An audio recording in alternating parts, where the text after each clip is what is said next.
Assalamualaikum warahmatullahi wabarakatuh. Perkenalkan, nama saya Darudiah Mitasari dari NIM 195221025. Saya dari kelas Akuntansi Syariah 2A. Di sini saya akan membuat video presentasi mengenai sunnah versus bid'ah guna memenuhi tugas sebagai pengganti UAS Ushul Fiqih.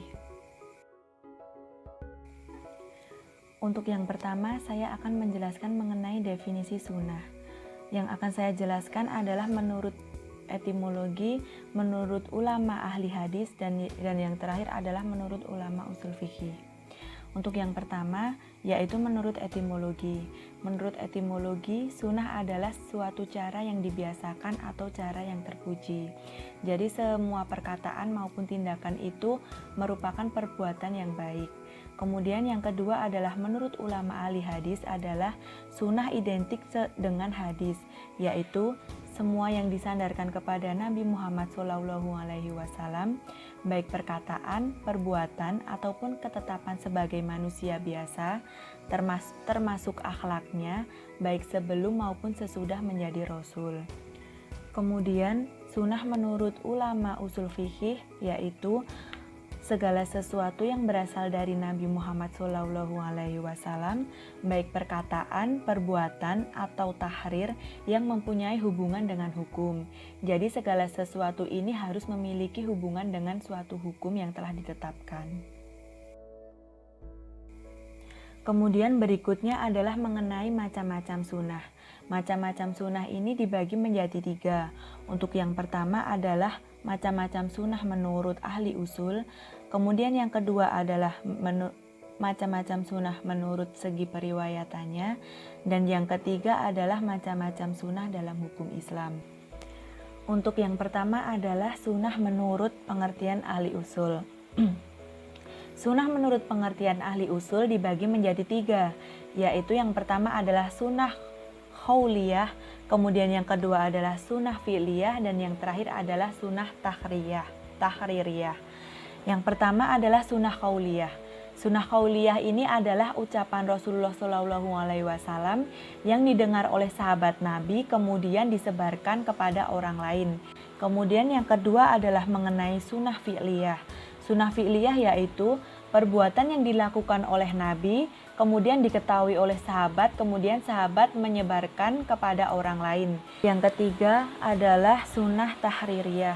Sunnah tahririyah ini adalah sebuah perbuatan yang dilakukan oleh sahabat Nabi, namun Rasulullah SAW tidak berkomentar atau diam saja. Sehingga diamnya Rasulullah SAW tersebut disampaikan sahabat kepada orang lain. Kemudian untuk yang kedua adalah sunnah dari segi perawinya.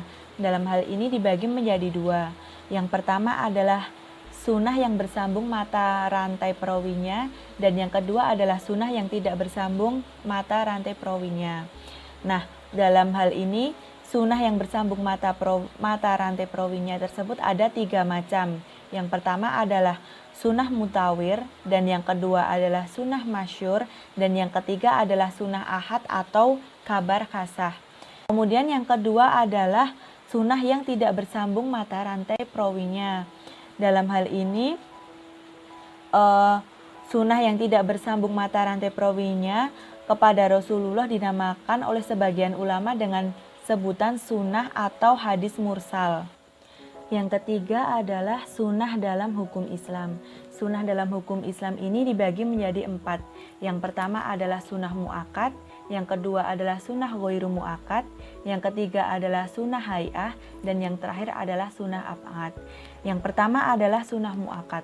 Sunnah mu'akad ini adalah sunnah yang sangat dianjurkan oleh Rasulullah SAW. Kemudian yang kedua adalah sunnah ghairu mu'akad. Sunnah ghairu mu'akad ini adalah sunnah yang biasa atau tidak terlalu dianjurkan oleh Rasulullah SAW. Kemudian yang ketiga adalah sunnah hai'ah. Sunnah hai'ah ini adalah perkara-perkara dalam sholat yang sebaiknya dikerjakan. Dan yang terakhir adalah sunnah ab'ad. Sunnah ab'ad ini adalah perkara-perkara dalam sholat yang harus dikerjakan. Dan apabila terlupakan maka harus melakukan sujud syahwi. Kemudian yang ketiga saya akan menjelaskan mengenai sunnah dalam menjelaskan Al-Quran. Kedudukan sunnah dalam menjelaskan Al-Quran ini dibagi menjadi tiga. Yang pertama adalah sunnah sebagai takhid, yang kedua adalah sebagai bayanu tasyrik, dan yang ketiga adalah sunnah menetapkan suatu hukum yang tidak terdapat dalam Al-Quran. Dan yang keempat adalah saya akan menjelaskan mengenai bid'ah. Bid'ah secara bahasa bisa bermakna baik atau hasanah dan bisa juga bermakna tercela atau sayyi'ah. Sehingga para ulama berselisih pendapat dalam melakukan ketetapan makna bid'ah secara istilah. Yang kelima adalah mengenai macam-macam bid'ah. Macam-macam bid'ah di sini dibagi menjadi dua, yaitu bid'ah hakikiyah dan yang kedua adalah bid'ah idafiyah. Bid'ah hakikiyah adalah perkara baru yang tidak ada contohnya pada masa Rasulullah SAW.